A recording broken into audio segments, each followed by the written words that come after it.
brother is out here in his workshop right now. He built a workshop in the backyard, and we don't have enough power coming from the house to power his entire workshop because he's a mad scientist. So we got this drill here from 1950s made by Sears Roebuck and Company, and check it out.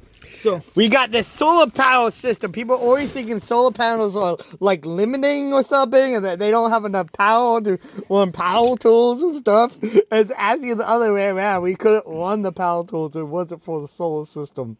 yeah, well, a house is one breaker, so we only have so much power. Just a tiny bit, like one little wire. And here, look, 3 full sets of plugs, way more power.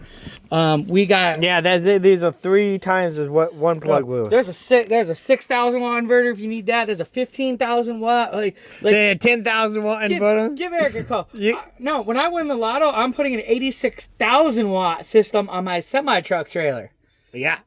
So is it you can have as much power as you want with solar. Do you want to talk about this thing? All right, so this is a little baby power station, and they're good to like charge your phone. But I was running 14 black lights all day long at the farmer's market. I had a box like literally like this, like those big long strips. I had so many of them that the entire box. We're trying to make it look like it glows in the dark in the daytime, and so I got this. Check this out. Okay, you got this on the video? Yeah. Is this going to charge my phone? Like, there you go. Get in the video, man. I got it. Yeah, it looks glowy. Woo! No. We got to use the drill. Here, plug the drill in. Plug the drill. They don't believe you. That power tool's going to run on solar power. I don't even know if the drill. I don't know if I did test the drill actually the other day. Dude. Anyway, these are from the thrift store because I'm not rich. This is a heavy duty drill. Yeah. Power. Solar power. And there's also a saw and an orbital sander and like a skill saw and a planer and laser beams. Yeah. We got a Victron charge controller, and we got this charge control. We even have a charger from the house. It's a house charger. Dude, this thing's been going to sleep lately, and like won't come back.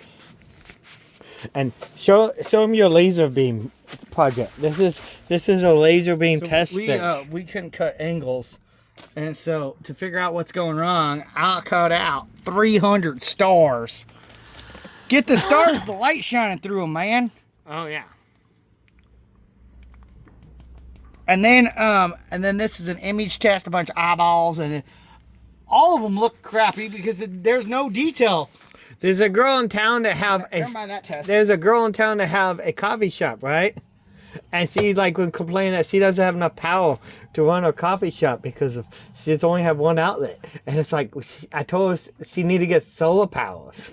And what's nice is you can even trickle charge a solar system. So things like a beer fridge that turns off and on and multiple compressors, that's what's blowing your fuses. Which is exactly what I have. I've got a small deep freezer, and I can't run the deep freezer and all the saws at the same time. Yeah, so if you want to run like an espresso machine and a deep fryer and a pancake fryer and all the other cooking things all at the same time, you need to get a solar system for your wagon. And it only holds a couple of gallons, so I had to drill a hole in it, and now it holds this entire Rubbermaid bin full. Yeah, all off the solar powers. And look, it's not on. It's not on. Yeah.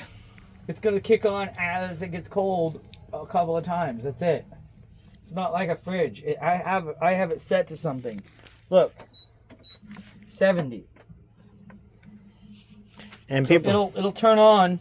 See, look, it's 68 in here. And people are like, well, I don't think I have enough sunlight. Blah blah blah. Well, it's actually not the solar panel doing all the work. It's all the batteries and the battery system. Well, you do need batteries, and they need to be good batteries, and they need to have a capacity for what you're doing. But people spend $20,000 on batteries when they should have spent like $1,000 on batteries and gotten 10 times more solar. Like 5 solar panels instead of 1 fits on a cargo van. Yeah, you should definitely always get as much solar you can fit on your roof. And then You know, but this is a sanding sponge, and it works on elbow grease. Yeah, I say always get as much solar panels as you fit on your roof. And that's the thing. One fits this way on a minivan, but all trucks are 66 wide. All vans, all cargo vans, all Mercedes vans, all Jeeps, like pretty much anything that's like not a compact car size. So they all fit like this.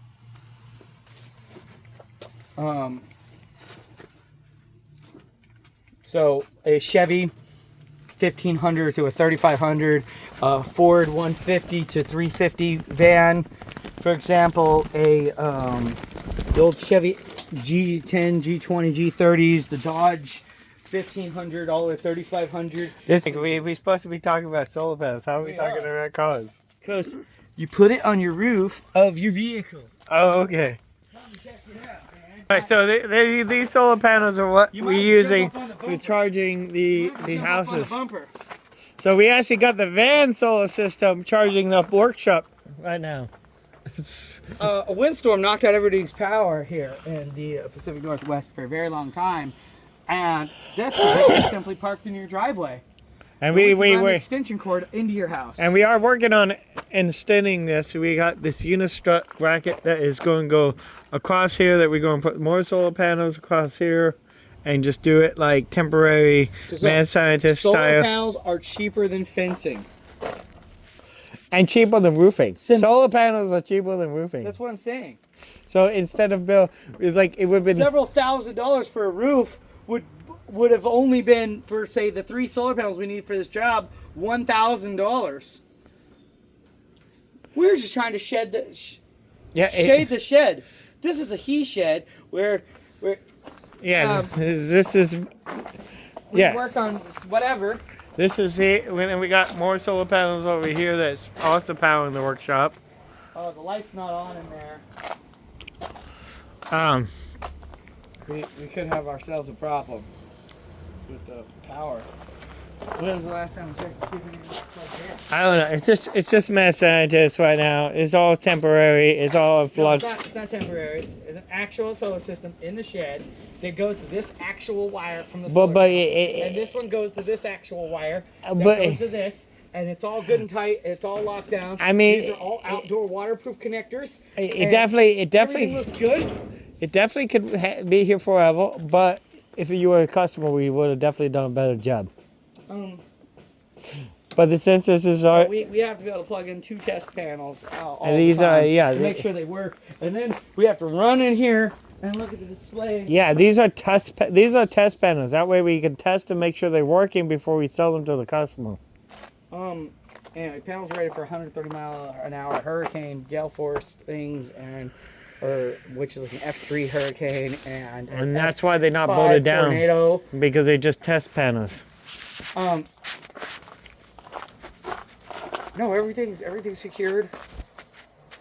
Yeah. The point is, it's very unlikely for them to get damaged. Sometimes when they're stacked on top of each other, the plywood breaks and the bottom one gets a crack in it, and it still works actually, because each little piece is. We got a solar panel. Come over here. This is a really good one. This is mainly. Each little line is a solar cell, and each little piece this big is a panel, and each square this big is like a tile of panels. We should cut this up and make artwork out of it. And then inside of what we think of as a panel that goes on your house is actually these completed multi-cells.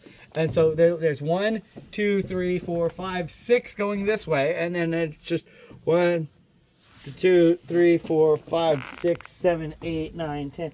So there are 60 cells. And that's not an uncommon shape for solar panels to be 60 or 66 cells. So the idea is that if you were to take a bullet and shoot it through this, you would only damage these couple of lines on this cell